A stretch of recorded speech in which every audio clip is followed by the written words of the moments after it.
오늘은 불쌍히 여긴 것처럼 이라는 제목으로 하나님 말씀 증거하겠습니다. 저희가 지난주까지는 요나서를 읽으면서 죄인과 세상을 향한 하나님의 사랑을 듣게 되었습니다.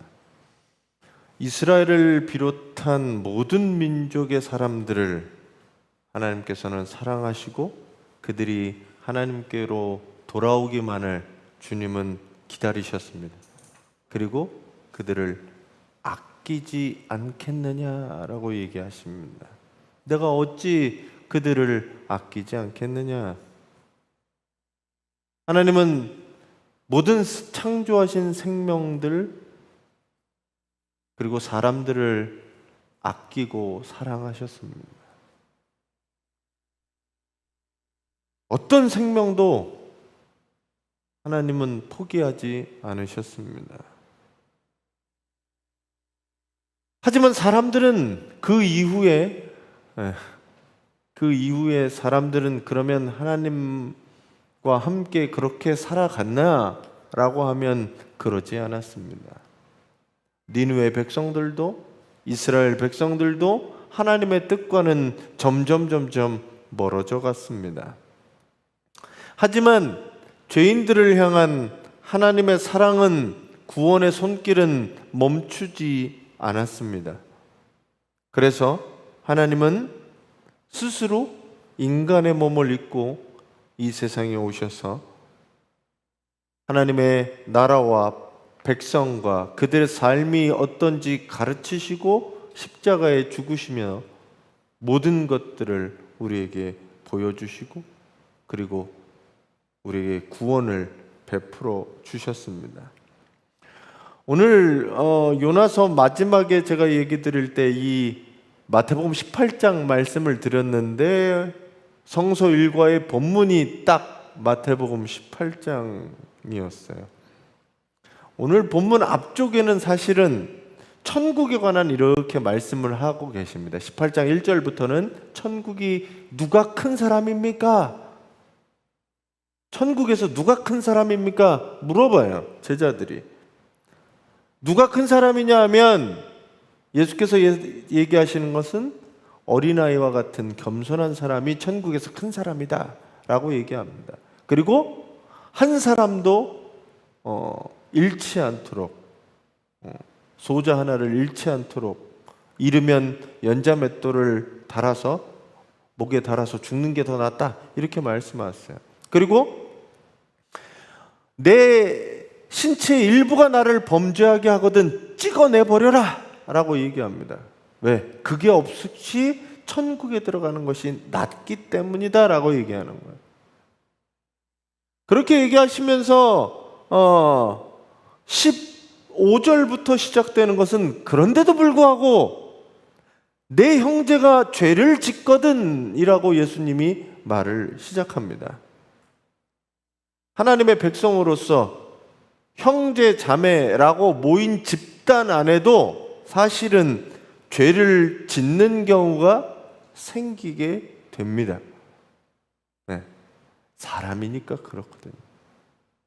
이럴 때 어떻게 해야 되느냐? 예수님이 설명해 주고 계시는 거예요. 하나님의 백성으로 모인 공동체가, 모인 교회가 그곳에서 다툼이 있고 싸움이 있고 그곳에서 갑자기 저 사람이 나에게 손해를 입히거나 하는 일들이 있었을 때 어떻게 해야 되느냐라는 겁니다. 처음에는 권면하고 두세 사람이 권면하고 그게 안 되면 그냥 어떻게 하냐면 이방인이나 세리처럼 생각해라 라고 얘기합니다. 뭘 하라고 하는 게 아니라 그냥 이방인 잘 모르니까, 세리는 원래 그러니까 뭐 사람 취급을 안 해도 되는 거죠. 그냥 상종하지 않는, 그렇게 그 선에서 예수님은 해라라고 말씀합니다. 여기에 초점은 뭐냐 하면 그러면 그 사람을 포기하고 버리라가 아니라 하나님의 백성으로 잘 살아갈 수 있도록 죄를 살펴야 한다라고 말씀하는 겁니다. 서로의 죄를. 그리고 그게 나에게 손해가 되고 죄가 되고 분노가 되었을 때 그냥 끊어라. 자기 선에서. 더 이상 거기에 복수하거나 보복하려고 하지 말고 거기서 멈추라는 거예요.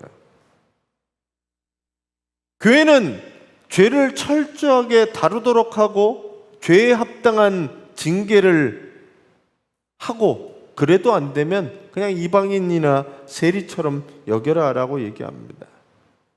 문제는 그 마음에 사랑을 잃어버리지 말라는 겁니다. 중요한 게 여기 있거든요. 죄는 미워하되 사람은 미워하지 말라는 얘기가 있잖아요. 그 사람을 향한 하나님의 사랑은 두고 그것까지 잃어버리지 말란 얘기예요. 예수께서는 우리에게 무엇을 얘기하시냐면, 사랑의 백성으로서 살아가는 사람들, 하나님의 백성으로 살아가는 사람들은, 하나님의 사랑을 받은 사람들은 동기와 과정과 결과가 모두 사랑으로 출발해서 사랑으로 끝나야 된다는 거예요. 나한테 뭐 했으니까, 나한테 잘못했으니까, 손해를 입혔으니까, 나한테 저 사람도 적대 감정을 했으니까 나도 그렇게 하는 것이 당연하다가 아니라, 나는 사랑을 포기하거나 멈추면 안 된다는 겁니다. 오늘 말씀을 통해서 예수께서 말씀하시는 사랑을 깨닫고 실천하는 성도들이 되시기 바랍니다. 근데 문제가 이거예요. 오늘 베드로가 예수님의 얘기를 이렇게 듣다 보니까 생각난 게 있습니다. 아니, 그래, 나한테 잘못한 사람 용서하고 넘어가 줄 수는 있는데, 새번역에는 이렇게 돼 있어요. 뭐라고 돼 있냐면 자꾸 죄를 지으면 이라고 돼 있습니다. 새번역으로 한번 읽어주세요.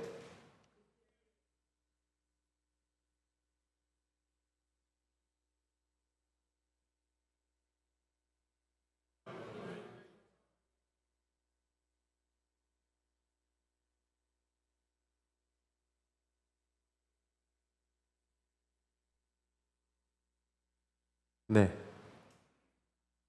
죄를 한 번 저지르는 게 아니라 어떻게 해요? 자꾸 저지르면. 우리는 대략 한 번까지는 봐주기 하죠. 한 번은 내가 봐준다. 네. 유대 율법에서는 3번 봐줍니다. 3번 정도는 봐주는 게 정말 하나님의 뜻으로 살아가는 사람들, 율법으로 살아가는 사람들이 3번 봐주는 거예요. 우리나라도 참을인자가 3개면 뭘 면해요? 살인을 면한다 그러잖아요. 동서고금을 막론하고 3번까지 봐주는 사람은 정말 그 성인 군자입니다, 사실은. 3번까지 봐주는 사람이 없어요. 근데 3번까지 봐주면 이라고 되어 있습니다. 그럼 오늘 이 베드로가 얘기하는 거는 뭐예요? 7번을 봐주면 됩니까? 라고 물어봅니다. 7번을 봐주면 됩니까? 3번씩 2번 하고도 한 번 더.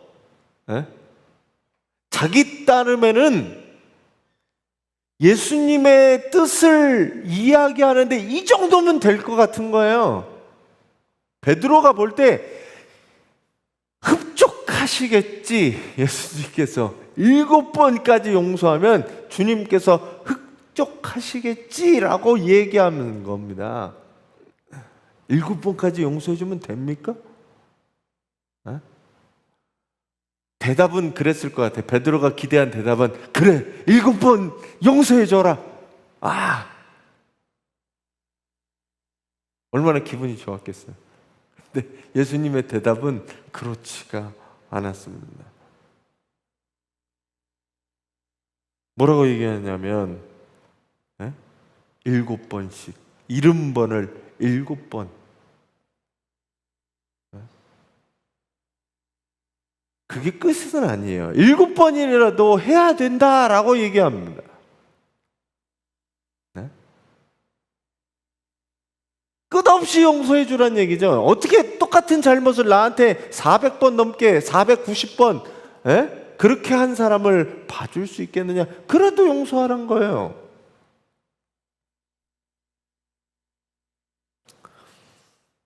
요즘 세상은 눈에는 눈, 이에는 이로 보응하면서 죄에 대한 보복의 악순환을 멈추지 않습니다.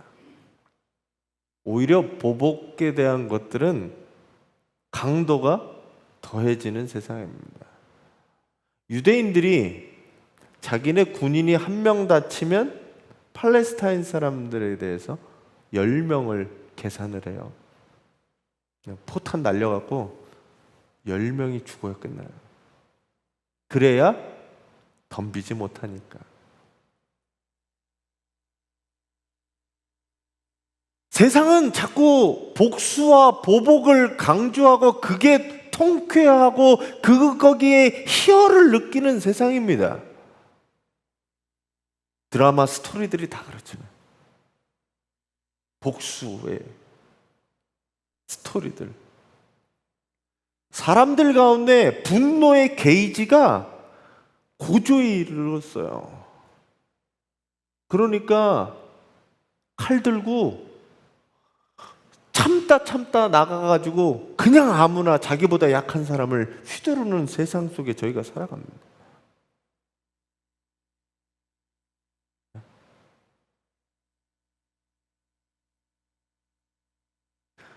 주님께서 얘기하시는 이 천국의 공동체, 하나님 나라의 백성들은 자신이 용서를 받은 사람이기에 악을 악으로 갚지 말고 선으로 악을 이기면서 살아가야 한다라고 얘기합니다.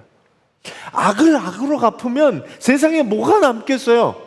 악만 남는 거예요. 주님은 이 세상을 바꿔서 이 세상이 하나님 나라가 되려면 악을 뭘로 갚아야 되냐? 선으로 악을 이기고 악을 선으로 갚아주는 사람들이 늘어나야 된다고 말씀하고 있는 겁니다. 죄인을 향하여 정죄하지 아니하고 그들이 돌이켜 하나님의 뜻으로 돌아올 수 있도록 권면하고 돌보고 사랑과 용서로 대하는 것이 하나님의 사랑을 받은 사람들의 마음가짐입니다. 그들이 모인 공동체는 어때야 돼요? 그러니 예수님의 말씀을 따르는 공동체는 오늘 말씀을 따라서라고 하면 용서해 주는 공동체가 되어야죠. 사랑을 먼저 생각하는 공동체가 돼야죠. 근데 교회가 어때요? 율법을 내세우고 교회법을 내세우고 자기의 신앙을 내세워서 다른 사람을 공격하고 정죄하고 비판하고 낙인 찍어버리는 곳이 뭐가 되느냐? 교회가 되고 있다는 거예요. 예전에 마녀 사냥하듯 종교 재판을 하듯 그렇게 하는 곳이 교회가 되어버렸어요. 어느 순간 가장 배타적인 집단이 뭐냐? 교회 집단이 되어버렸어요. 저 사람들은 말이 안 통하는 사람들이고 저 사람들은 지네 거 아니면 다른 거에 대해서 신경 쓰지 않고 그리고 배척해버리는 집단이 되어버렸어요. 우리에게 남은 게 뭐가 있습니까? 교회가 사랑이 없으면 예수 그리스도가 이렇게 얘기한 용서가 없는 교회면 그게 교회입니까? 누구의 말씀을 따르는 공동체냐는 거죠. 율법으로 이야기하면 우리 중에 의인이 어디 있어요? 우리 중에 죄가 없는 사람이 어디 있어요? 나의 죄는 요만큼이고 저 인간의 죄는 이만한 죄라 그렇게 판단해 버리는 거예요. 일명 보수 기독교라고 하는 사람들이 그걸 더 잘합니다. 제가 요즘 최근에 읽은 이 유튜브, 하여튼 유튜브는 조심히 보시고 분별할 영이 보셔야 돼요. 누가 목사가 얘기했다고 다 거기에 동조하거나 그러시면 안 돼요. 교회가 왜 이렇게 되는 거죠? 예수님의 말씀은 도대체 어디 있고, 예수님의 가르침은 어디 있고, 언제부터 교회가 앞장서서 사람들을 판가름하고 가르고 정죄하고 죄인이라고 내몰고 빨갱이라고, 어디 교회가 그랬습니까? 지금의 교회가 어떠냐는 겁니다. 배타적이지 않습니까? 성수의 이름으로 정죄하고 있지 않습니까? 또한 예수 그리스도를 믿고 따르는 여러분들은 어떻습니까? 복수를 통쾌하고 응징을 꿈꾸면서 그러고 살아가고 있지 않습니까? 베드로가 얘기하는 일복권은커녕 3번도 용서하지 못하는 우리들이 아닙니까? 그러면 내가 내 상태를 좀 돌아보고,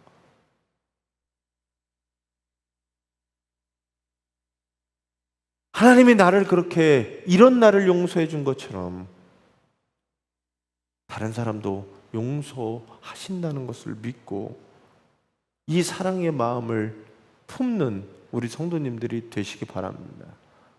여러분들이 죄에 동조하라는 얘기가 아니에요. 에? 죄에 같이 휩쓸리라는 얘기가 아니에요. 사랑은 그러지 않아요. 사랑은 결국 돌이키고 그들을 바꾸고 싶은 거지, 내가 거기에 세속화되라는 얘기가 아닙니다. 하지만 그들을 품어줄 수 있는 마음은, 그들을 사랑할 수 있는 마음을 잃지 말자는 거예요. 전 여러분들이 그런 성도님들이 되셨으면 좋겠습니다. 오늘 뭐라 그러냐면 1만 달란트를 빚졌어요. 이게 회계를 하다 보고 이렇게 정리를, 결산을 하다 보니까 1만 달란트 빚진 사람이 있습니다. 제가 볼 땐 이건 그냥 은유법인 것 같아요. 왜 그러냐면 1달란트가 보통 30kg에서 40kg이에요. 이게 은이냐 금이냐는 또 달라져요. 은으로 해도 은 34kg입니다. 1달란트가. 30에서 40kg이니까요. 그러면 지금 우리가 한 돈이라고 얘기하는 게 3.75g인데 어마어마한 거죠. 30kg가 넘으니까 대략 37kg라고 하면, 자, 데나리오는 사람이 하루 일하는데 일당을 한 데나리온을 받았습니다. 동전 하나를 받았어요. 그게 한 데나리온이었어요. 1달란트는 6천 데나리온입니다. 6천일 동안 일해야 한 달란트가 되는 거예요. 거의 16.4 정도 나오더라고요. 16년, 17년 그 사이를 꼬박 모아야 6천 데나리온 한 달란트가 됩니다. 그러면 10,000달란트는 17만 년 한 사람이, 이걸로 그냥 일당으로 지금 현찰로 바꾸지 않더라도 그냥 일당으로 한 사람이 17만 년, 16만 년을 일해야 이게 돼요. 사람으로 따지면 6천만 명이 하루 일하면 됩니다. 6천만 명이. 어마어마한 숫자인지 아시겠죠?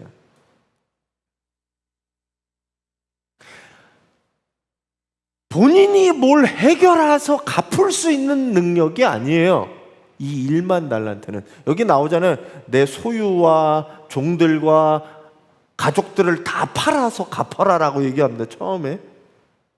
팔아서 갚을 수 있는 돈이 아니에요. 1만 달란트는 그렇게 해서. 근데 뭐라 그래요? 이 사람이 내게 참으소서 내가 갚으리이다. 어떻게 갚아요? 요즘 시대에 뭐 장기 적출하고 가족 다 팔아먹어도 그 가격이 안 나온다니까요.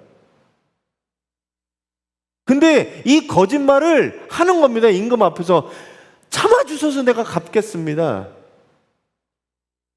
갚을 능력도 없는데 그 얘기를 하고 있는 거예요.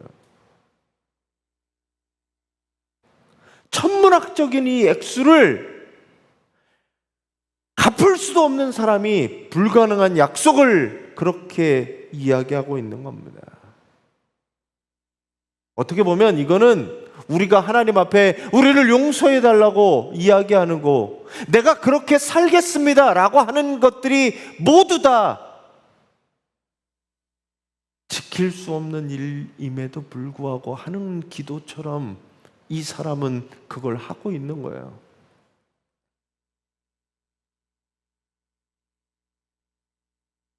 그만큼 내가 다짐하는 겁니다.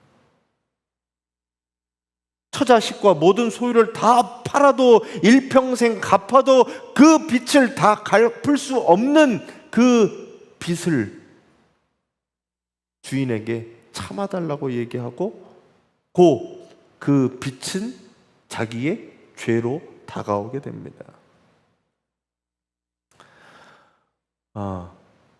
이 아람어 요 빚이라고 하는 단어가 곧 이 죄라고 하는 단어하고 같이 쓰거든요. 그러면 이 사람이 1만 달란트 빚진 것은 1만 달란트의 죄를 진 것과 같습니다. 그것을 이야기해 주고 있는 거지요. 하나님은 우리를 용서해 주셨는데 내가 하나님을 거역하고 불순종하고 반역하고 언행심사에 있어서 죄를 범했음에도 불구하고 하나님은 우리를 용서해 주셨다는 겁니다. 가서 사랑하고 살아라 라고 하는 하나님의 명령하신 뜻과는 거리가 멀게 폭력으로, 이기적으로, 교만으로 가득 찬 우리들을, 그래서 사랑의 빚을 진 우리들을 하나님은 용서해 주고 계시는 거라는 거죠. 본인 스스로 빚을 갚을 수 없는 것처럼 우리 스스로 우리의 죄값들을 어떻게 할 수가 없는 게 인간의 실존이라고 얘기하는 겁니다. 그럼에도 불구하고 이 종은 내게 참아주소서라고 얘기합니다. 문제는 여기에요. 참아주소서 내가 갚겠나이다 라고 말하는 것이 거짓말임에도 불구하고, 진실이 아니고 될 수 있지 않음에도 불구하고 이 임금은 뭐라고 해요? 그 빚을 탕감해 줍니다. 하나님이 우리를 용서해 줄 때는 저거 바뀌어서 새롭게 어떻게 되겠지라고 하는 것을 믿으면서 용서해 주는 게 아니라 그런 기대를 갖고 저 다짐을 믿고 용서해 주는 거예요. 먼저 잘해서가 용서해 주는 게 아니라 먼저 용서해 주는 겁니다.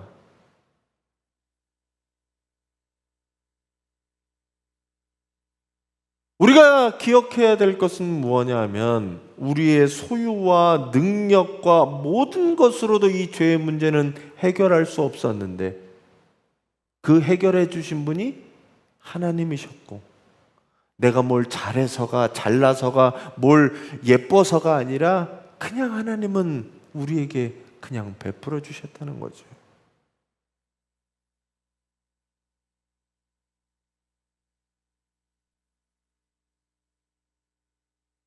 이렇게 돼요. 그랬더니 종이 그 앞에 무릎을 꿇고 참아 주십시오. 다 갚겠습니다. 1만 달란트를요? 하고 애원했습니다. 주인은 그 종을 가엾게 여겼습니다. 그리고 불쌍히 여겨서 그를 놓아주고 자유케 하고 빚을 없애줬습니다. 하나님은 우리에게 이렇게 하신 거예요. 우리를 불쌍히 여겨주셔서 우리를 자유케 하시고 죄의 길에서 우리를 탕감해 주셨습니다. 그 다음에 문제가 발생하는 거죠. 기쁜 마음으로 1만 달란트를 탕감받은 이 종이 뭘 해서 이 많은 돈을 빚졌는지 모르겠지만 그렇게 탕감받았던 이 사람이 집에 가다가 한 동료를 만나는데 그 동료가 나에게 빚진 사람이었습니다. 얼마 빚이요? 100데나리온은 100데나리온. 100데나리온은 100일치. 1달란트는 6천일치였으면 100달란트는 이제 100일치입니다. 6천만과 100이에요. 자기는 6천만 데나리온 정도를 6천만 데나리온을 탕감받은 사람이 이제 100데나리온입니다. 갑자기 목을 붙잡아요. 그리고 빚을 갚아라 라고 얘기합니다. 이 동료도 똑같이 얘기합니다. 똑같이. 뭐라고 얘기해요? 내게 참아주소서 내가 갚으리이다 라고 얘기해요. 근데 이 탕감받은 사람이 100데나리온을 안 갚은 사람을 잡아다가 옥에 가둡니다. 그리고 갚을 때까지 못 나오는 거죠. 급기야 그 종의 동료들이 안타까워하면서 주인에게 찾아갑니다. 이런 일이 있었습니다 라고 하고 찾아가죠. 주인이 갑자기 그 사람을 부릅니다. 그리고 뭐라고 얘기하냐면 악한 종아 라고 얘기해요.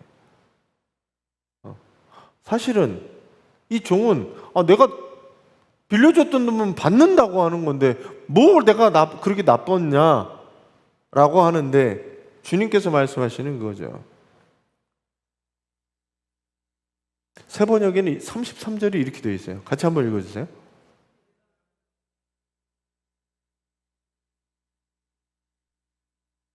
네.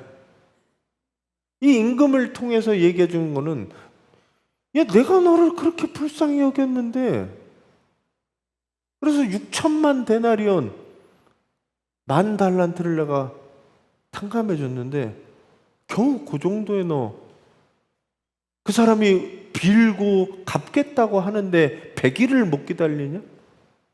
라고 이야기하는 겁니다. 그러면서 이 사람을 다시 옥에 가두고 갚을 때까지 옥에서 나오지 못하게 해요. 그럼 어떻게 갚아요? 1만 달란트를. 그냥 옥에서 죽으란 얘기죠. 예수님께서 이 비유를 통해 말씀하시는 것은 이겁니다. 마음으로부터 형제를 용서하지 않는다면 하나님께서, 하늘아버지께서 우리에게 그렇게 하실 것이다 라고 얘기합니다.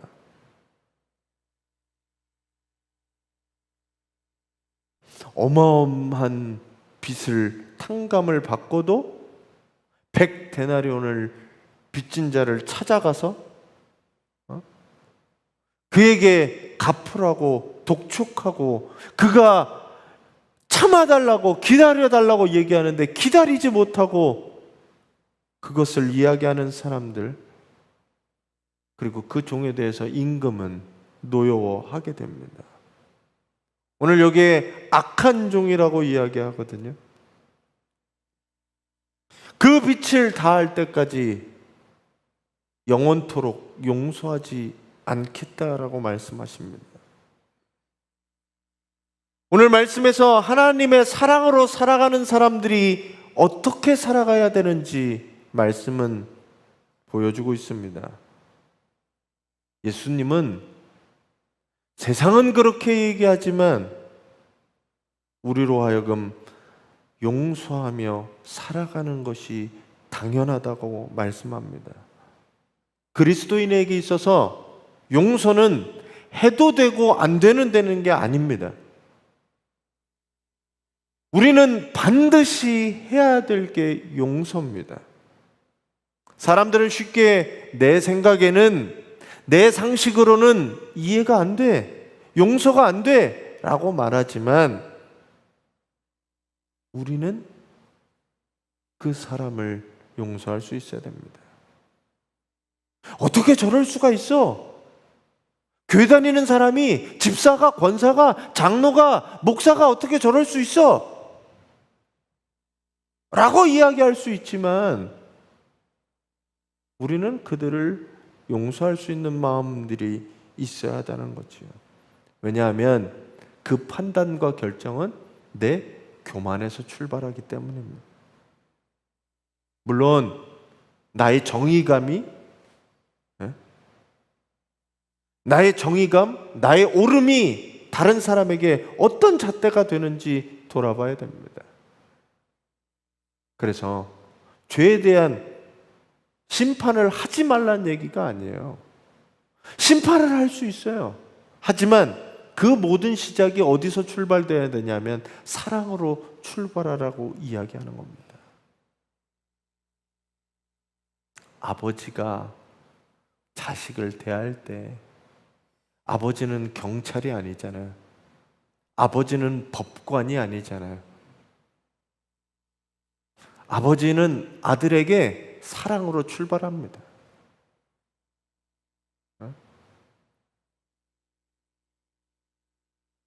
아들이 도둑질했다고 아버지가 감옥에 가두진 않아요.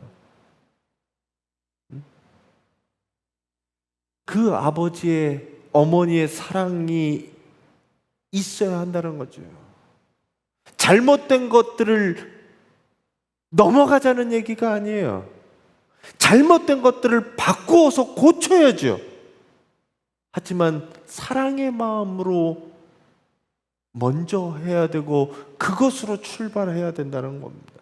오늘 예수님이 여기 뭐라고 얘기하냐면 마음으로 용서하라는 겁니다.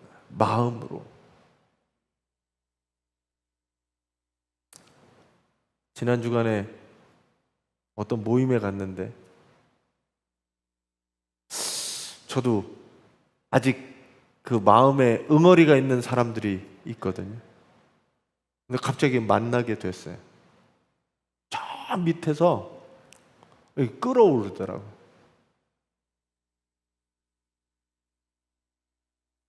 네, 이게 막 부글부글 끌어올랐어요.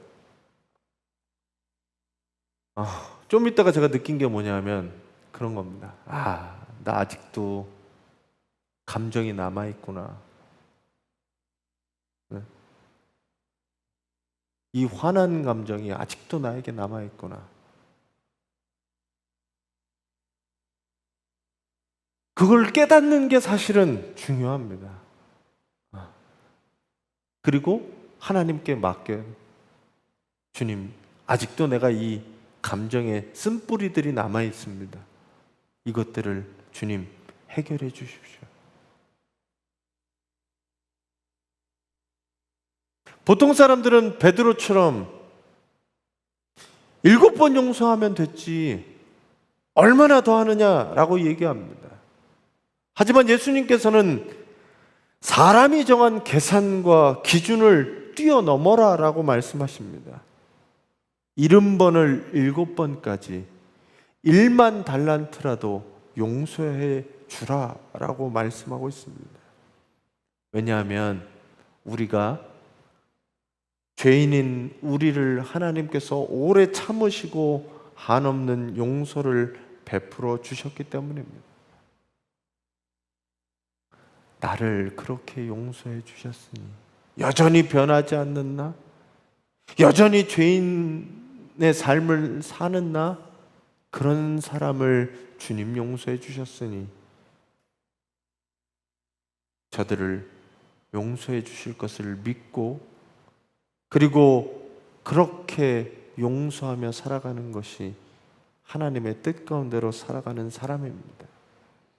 날마다 하나님의 용서와 사랑, 그 안에서 살아가시는 성도님들이 되시기 바랍니다.